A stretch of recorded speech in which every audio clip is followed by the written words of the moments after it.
ঈদ আনন্দে মাতোয়ারা সারা দেশ। পরিবার, পরিজন ও বন্ধু-বান্ধব নিয়ে ঘুরে বেড়াচ্ছেন অনেকে। ঈদের দ্বিতীয় দিন সকাল থেকেই মিরপুরের জাতীয় চিড়িয়াখানায় দর্শনার্থীদের ভিড়। সেখানে আছেন আমাদের আরেক সহকর্মী আরিফুর রহমান।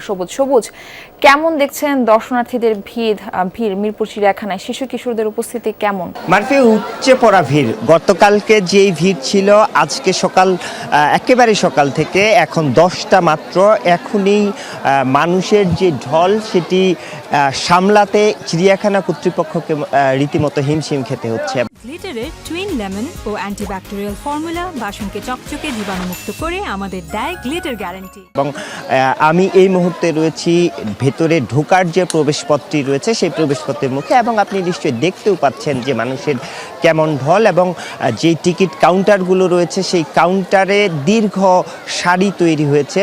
মানুষের টিকিট কাটার জন্য যেই ব্যবস্থাপনা, সেই ব্যবস্থাপনার টিকিট কাউন্টারও বাড়ানো হয়েছে, তারপরেও আসলে সেটি সামাল দিতে কর্তৃপক্ষকে হিমশিম খেতে হচ্ছে।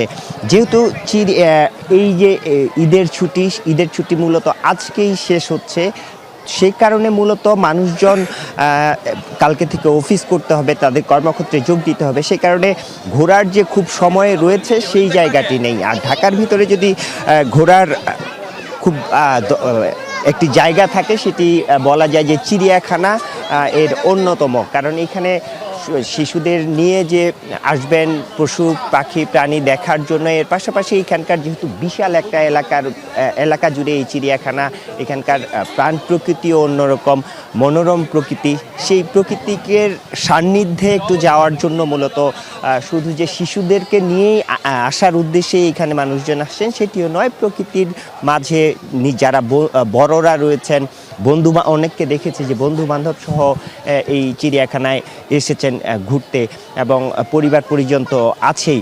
বিশেষ করে যারা মনে করেছিলেন যে বাড়িতে গিয়ে আবার দ্রুত, যেহেতু কালকে থেকেই কর্মক্ষেত্র শুরু হচ্ছে, সেহেতু অনেকে মনে করেছিলেন যে দ্রুত ফিরতে পারবেন না, যারা ঢাকায় ঈদ করেছেন তারাই মূলত এই চিড়িয়াখানা বা এই জায়গাগুলোতে, বিনোদনের যে জায়গাগুলো সেই জায়গাগুলোতে আসার চেষ্টা করছেন।